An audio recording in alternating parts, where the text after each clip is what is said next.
오늘 하나님의 말씀은 축복을 상속받는 인생이라는 제목으로 하나님 말씀 함께 나누도록 하겠습니다.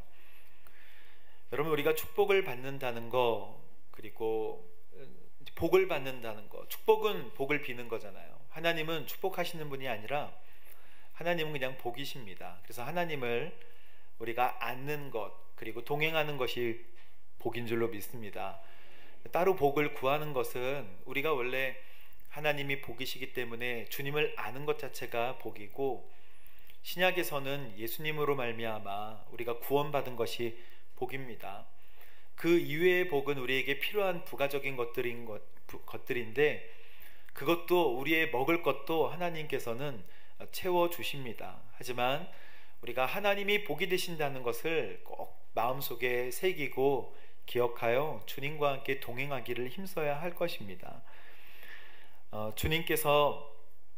하나님께서 생육하고 번성하여 땅에 충만하고 땅을 다스리라, 이 복이 어그러지는 시점이 있어요. 우리가 생육하고 번성하여 땅에 충만하고 땅을 다스리라 라고 하셨을 때 참 좋고 그렇게 됩니다.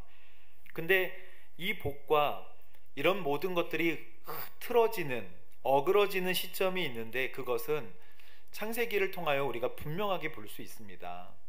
창세기의 타락의 과정 중에 모든 것들이 다 일반적인 비슷한 패턴들을 보이고 있는데요. 첫 번째, 창세기 원래 6장에 나오는 내용인데, 하나님이 홍수로 세상을 심판하기 전 하나님의 아들들은, 즉 하나님의 사람들은요, 사람의 딸들을 좋아하게 된다는 것입니다. 즉 남녀가 좋아하게 된다는 뜻이 아니라 하나님의 사람이 하나님을 등지고 사람의 딸을 좋아하게 된다.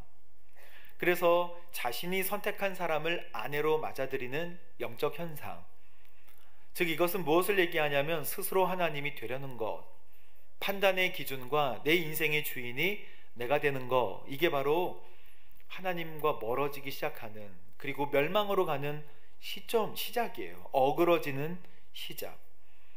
그래서 홍수 심판이 옵니다.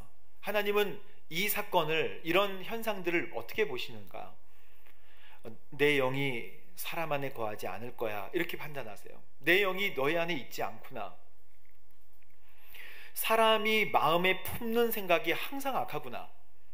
그래서 홍수 심판이 옵니다. 여러분, 요한복음 15장에 나는 포도나무요 너희는 가지다. 가지는 포도나무에 딱 붙어 있어야지 조금이라도 떨어지면 열매를 맺을 수가 없습니다. 하나님 오늘 우리에게 주시는 이 복음의 이 말씀 있잖아요. 이 창세기의 말씀도 축복을 상속받는 인생이라는 제목을 가지고 있습니다. 이 말씀은 하나님을 가지라는 거예요. 하나님과의 관계가 회복되라고 오늘 주님께서 말씀하여 주시는 것입니다.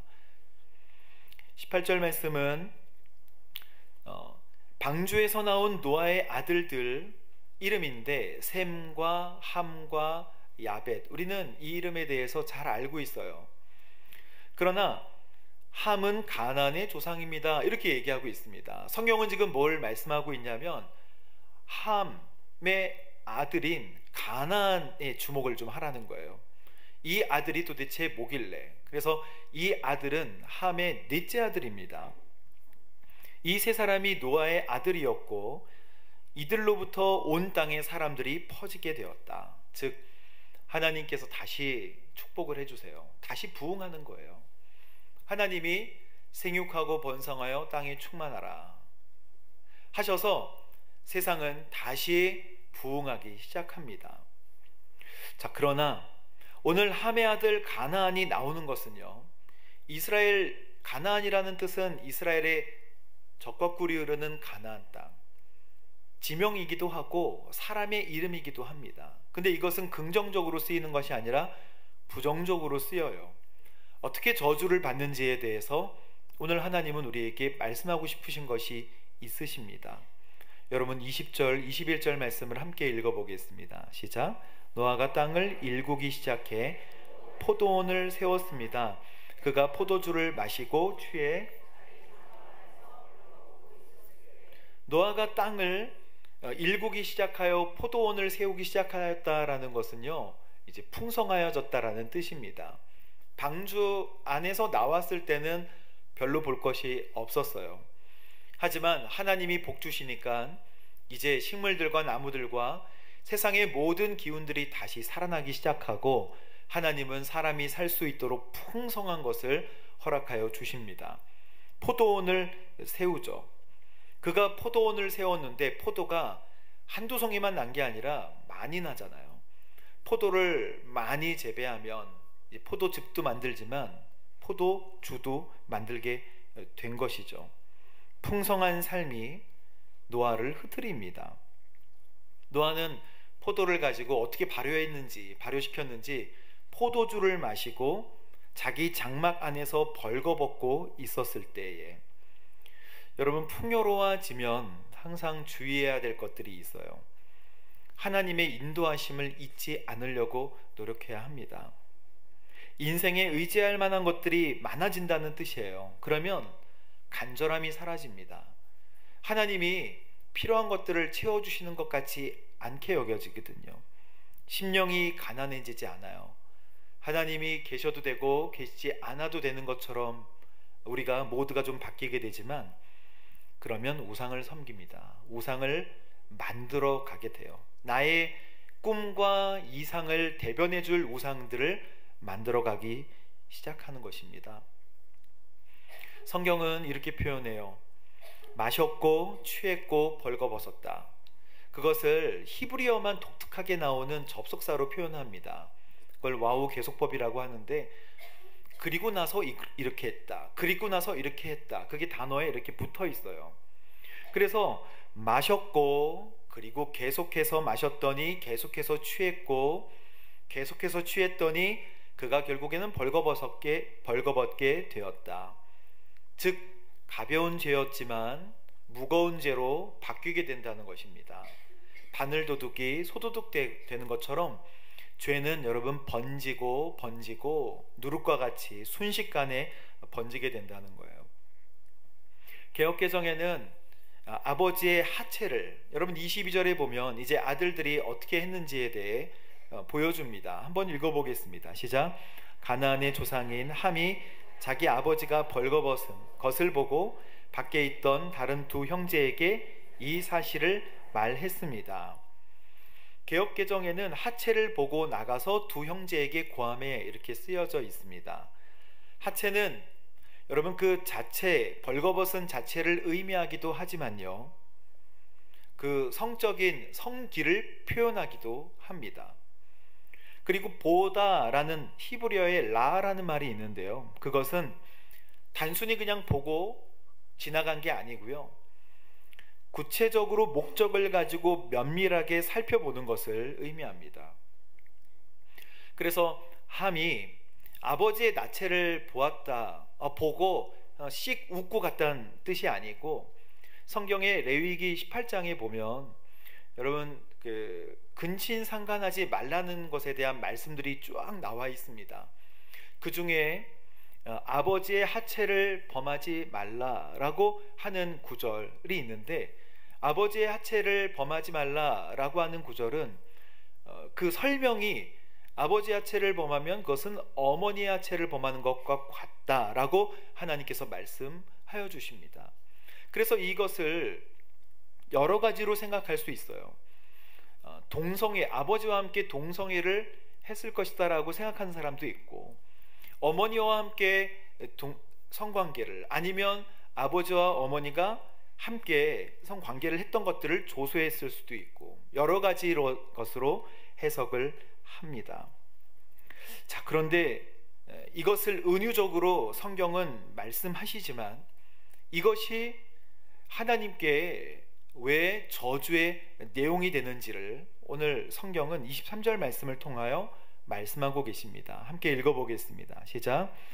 그러자 셈과 야벳은 겉옷에 어깨를 거치고 뒷걸음으로 들어가서 벌거벗은 몸을 덮어 주었습니다. 그들은 아버지가 벌거벗은 것을 보지 않으려고 얼굴을 돌렸습니다. 함의 실수를 알아보기 위해서는 셈과 야벳의 행동을 좀 비교해 볼 필요가 있습니다. 여러분, 잘못은 누가 한 거예요? 노아가 한 것이지만 지금 아들들이 그것을 볼 때 뒷걸음질 쳐서 벌거벗은 몸을 덮어 주었고, 함은 그냥 봤다는 것입니다. 함은 그냥 봤고, 셈과 야벳은 애써서 보지 않으려고 덮어 주었다. 여러분, 죄가 보는 것으로부터 많이 시작합니다. 인류의 타락은 에덴에서 선악과를 먹는 것부터 시작하는데, 선악과를 먹기 전에 사탄은 하와에게 이렇게 얘기해요. 그 눈을 열어 선악과를 보여줍니다. 그리고 나서 하와가 진짜 보니까 나무의 열매가 먹기에도 좋고, 두 번째는 눈으로 보기에도 참 좋았다는 거예요.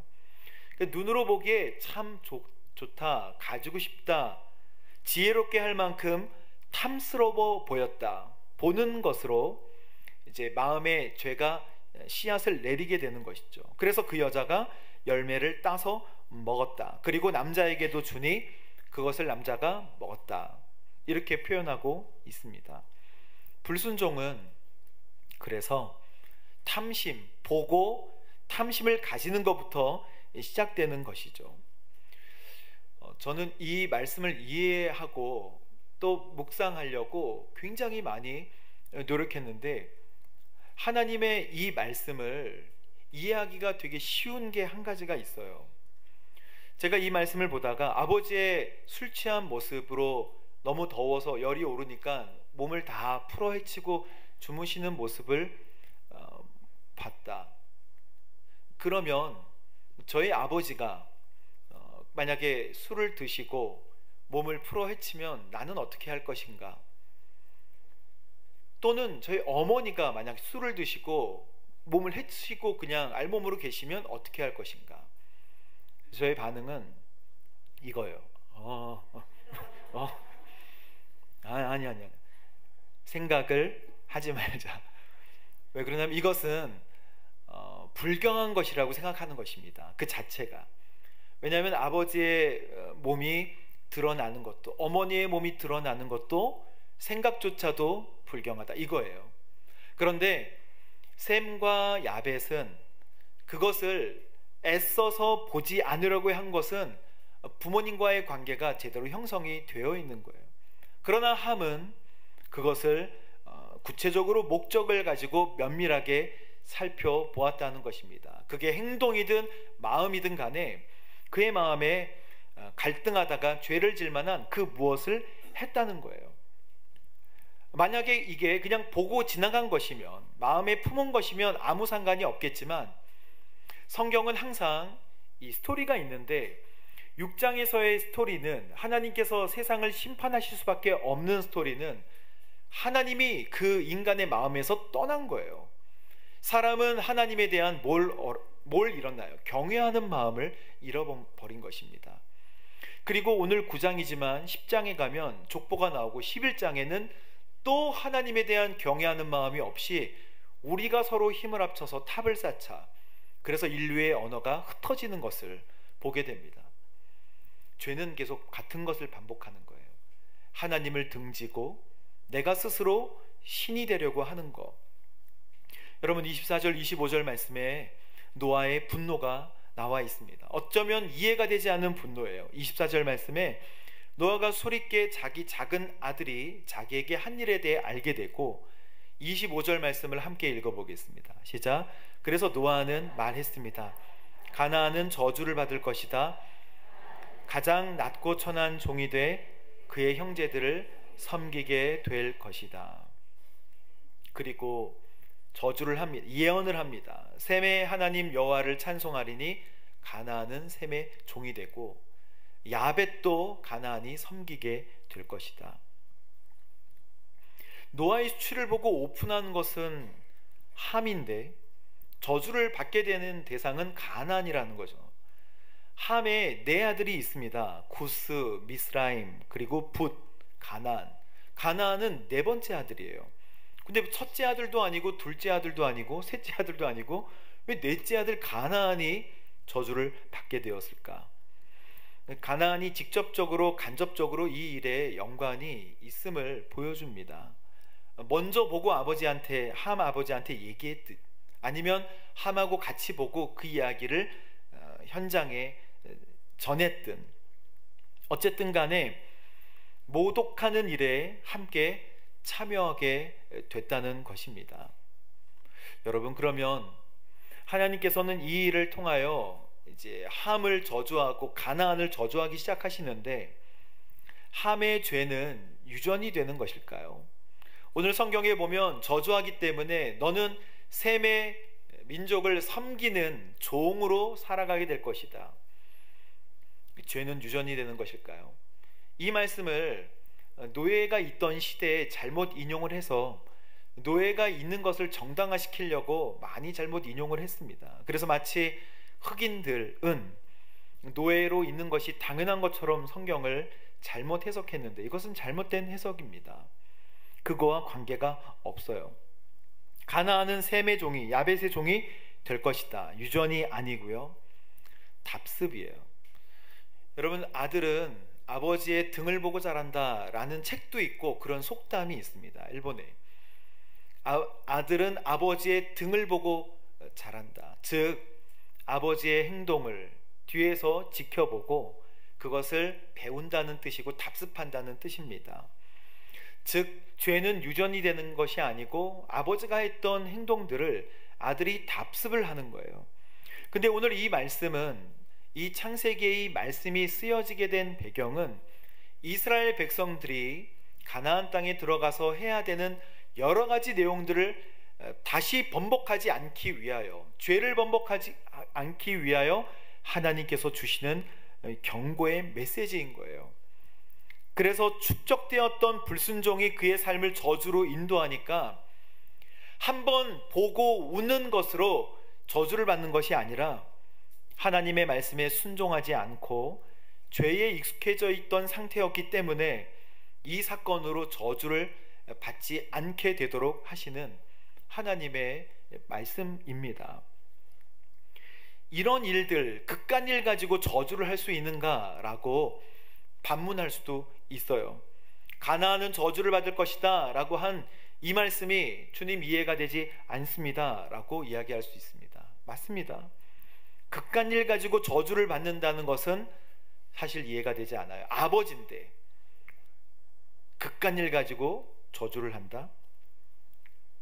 그러면 저주를 하신다면 그깟 일이 아닐 만한 배경이 있다는 뜻입니다. 그러니까 가볍게 넘길 만한 일이 아닌 배경이 있다는 거예요. 아버지 노아에 대한 태도가 그랬다는 것은, 아버지 노아는 하나님의 언약을 받은 사람이고 하나님께 당대의 의인이라고 구별을 받은 사람이에요. 그까이 거가 아니고 함이 아버지와 어떤 관계가 되어 있는가를 지금 설명하고 있는 것입니다. 언약을 받은 아버지와의 관계가 그렇게 되어 있다는 것은 하나님과의 관계도 틀어졌을 거라는 거예요. 아까 제가 고개를 설레설레 흔든 거 보십시오. 여러분, 자녀는 부모의 허물을 덮습니다. 밝히지 않아요. 자녀가 부모의 허물을 밝힌다라고 상상해 보십시오. 제가 부모님의 허물을 밝히고 그리고 밖에 나가서 얼레리 꼴레리를 외쳤다고 생각해 보세요. 얼레리 꼴레리 우리 아버지, 우리 어머니 했다면 그 전에 저는 아버지와 어머니의 관계가 다 깨져 있었다는 것을 알 수가 있습니다. 어머니를 더 이상 존경하지 않고 아버지를 더 이상 존중하지 않으니까 그 행동이 자연스러운 거예요. 그런데 여러분, 하나님을 섬기고 하나님을 경외하고 경배할 때 부모님을 경외하고 경배하기 어려운데 하나님을 경외하고 경배하기가 쉽지 않다는 것을 여러분, 우리는 잘 알 수 있을 것입니다. 그래서 자녀에게 하나님을 공경하고 부모님을 공경하는 자녀가 되게 하여 주옵소서라고 축복하며 기도하는 것입니다. 하나님만 잘 섬기면 안 돼요. 부모님도 잘 섬기는 자녀가 돼야 합니다. 이것은 일반 은총이기 때문이에요. 하나님을 잘 섬기는 거 그리스도인들이 하지만 부모님을 잘 섬기는 일반 은총이기 때문에 부모님을 잘 섬기는 그리스도인, 넌 크리스찬들도 여기에 대한 복을 받는 것입니다. 성경은 하나님과의 관계를 지금 중요하게 보고 있는 거예요. 그까짓 것이 무엇이길래 그까짓 것이 아니고 하나님과의 관계입니다. 이 저주는 스스로 하나님이 되려고 하는 함의 죄를 저주하고 있는 거예요. 이 정신이 함을 지배하고 있는 것을 보고 지금 노아는 강하게 저주를 하는 것입니다. 그런데 이 저주는요, 운명적인 선언이 아니라는 거예요. 너는 반드시 그렇게 될 거야 라는 운명적인 선언이 아니라 돌이키라는 권면입니다. 여러분, 이 예는 가룟 유다를 통해서 우리가 더 자세히 알 수 있어요. 마태복음 26장에 예수님께서 마지막 만찬을 하실 때 가룟 유다에게 말씀을 몇 번을 하십니다. 한 번 하신 게 아니에요. 몇 번을 하십니다. 너희 중 하나가 나를 배반할 것이다. 가룟 유다가 얼마나 뜨끔했을까요? 그걸 계획하고 있었는데, 너희 중에 하나가 나를 배반할 거야. 인자를 배반하는 그 사람에게는 저주가 있을 거야. 이렇게도 얘기하십니다. 두 번째 뜨끔했겠죠. 나와 함께 이 그릇에 손을 같이 넣는 자가 나를 배반할 것이다. 같이 손을 넣다가 세 번째로 뜨끔했을 거예요. 그리고 예수님께서 마지막으로 말씀하십니다. 그 사람에게 저주가 있을 것이다. 그는 차라리 태어나지 않는 게 나았다 라고까지 말씀하세요. 그러면 이 말을 오해하면 안 되는 거예요. 이 말은 그 일과 행동을 당장 그치라 라는 예수님의 말씀이지, 돌아오라는 권면이지, 주님께서 그 일을 하라 라고 말씀하신 게 아니라는 것입니다. 운명적인 선언이 아니라 돌이키라는 권면이에요. 만약에 그러면 가룟 유다가 스톱했으면 성경이 이렇게 쓰여지지 않았겠네요. 하나님은 다르게 가시겠죠. 그거를 스톱하라는 거예요. 여러분, 종이 그래서 됩니다. 결국에는 그걸 멈추지 않고 가나안은 종이 돼요. 이스라엘이 가나안을 점령했을 때 가나안 족속들은 이스라엘의 종이 실제로 되고, 솔로몬 시대에도 가나안 족속은 노예가 됩니다. 하나님을 떠나 삶의 교만으로 자기 스스로 신이 되려고 하는 모든 사람들은 다 교만의 늪에 빠지게 되고 어려움 가운데 거하게 됩니다. 그러나 이 말씀이 맞기도 하지만 우리에게 피할 길을 내신다는 것을 분명히 알 수 있는 이유는요, 하나님이 언제나 구원의 길을 준비하고 계시다는 거예요. 라합의 가족을 살리신 거 보십시오. 여리고성에 살고 있는 라합도 죽을 수밖에 없는 인생이고, 그가 다른 사람을 섬길 수밖에 없는 인생이었지만 무너질 수밖에 없는 인생이었잖아요. 근데 라합이 믿음을 가지고 하나님을 경외하는 사람으로 정탐꾼으로 숨겨주고 믿음을 지키려고 했을 때 그 가족이 노아와 같이 똑같이 구원을 받습니다. 할렐루야. 그리고 나서 라합을, 보아스를 낳잖아요. 보아스는 오벳을, 오벳은 이새를, 이새는 다윗을 낳습니다. 결국 이방 여인이 예수님의 조상이 돼요. 하나님의 이 스토리는 멋있는 스토리예요. 여러분, 우리의 인생이 무너지는 인생입니까? 우리의 인생이 지배당하는 인생인 것처럼 보여지시나요? 하나님은 하나님을 경외하는 사람, 주님과 동행하고 주님과 함께 이야기를 나누고 친밀하게 교제하는 그 사람에게 복이 되시고 그의 인생을 정말 멋있게 인도하여 주십니다. 죄로 인해 하나님께 징벌을 받아도 하나님은 하나님의 날개 아래 사람을 기쁘게 받아주시고 품어주시고 복주시는 하나님이신 줄로 믿습니다. 우리 하나님이 우리를 어떻게 생각하시는가? 히브리서 여러분 2장 14절 말씀 보십시오. 죽음으로 인해서 죽음의 권세를 가진 자, 곧 마귀를 멸하시기 위하여, 15절 말씀, 우리의 인생이 두려운 인생이라는 거예요. 죽음이 두려워서 평생 노예로 매여 사는 사람들을 풀어주시기 위하여 주님께서 십자가에 달려 죽으신 것입니다. 우리는 저주받은 사람이 아니에요. 어떤 책에 보면 그런 책도 있어요. 가게에 흐르는 저주를 못 끊어라. 우리는 우리 대대로 내려오는 조상들의 저주, 그런 거 있는 거 아니에요. 하나님 앞에 우리가 믿음을 가지고 우리의 인생을 하나님 앞에 새롭게 만들어갈 수 있는 거예요. 저희 아버지께서 얼마 전에 예전에는 제사를 열심히 지내셨던 아버지가 지금은 추도예배, 추모예배를 드리지만 저에게 어느 날은 꼭 왔으면 좋겠다고 말씀하시는 거예요. 그게 이제 몇 주 전이었습니다. 2, 3주 전에.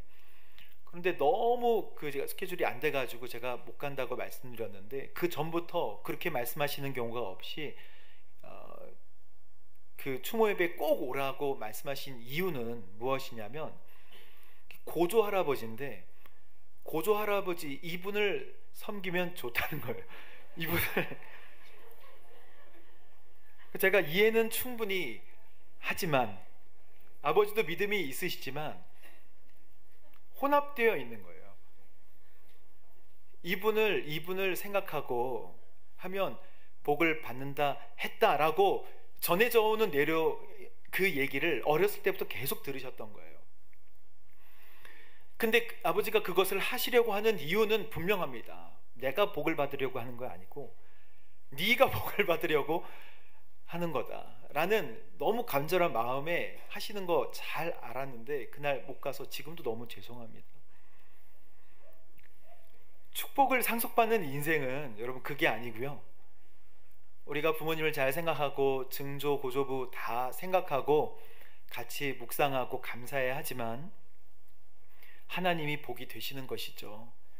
저주도 뭐 이렇게 연달아서 연자제 같이 내려오는 것 아닙니다. 예수님은 오늘 말씀하시잖아요. 평생 노예로 매여 사는 사람들을 내가 풀어주기 위한 것이다. 끊어주기 위한 것이다. 여러분, 우리에게 하나님 외에 다른 신은 없습니다. 귀신이나 뭐 이런 것 때문에 문을 열어놓거나 뭐 귀신이 나가라고 뭘 붙여놓거나 이렇게 하지 않으셔도 괜찮아요. 유일한 신, 사탄은 우리를 현혹해요.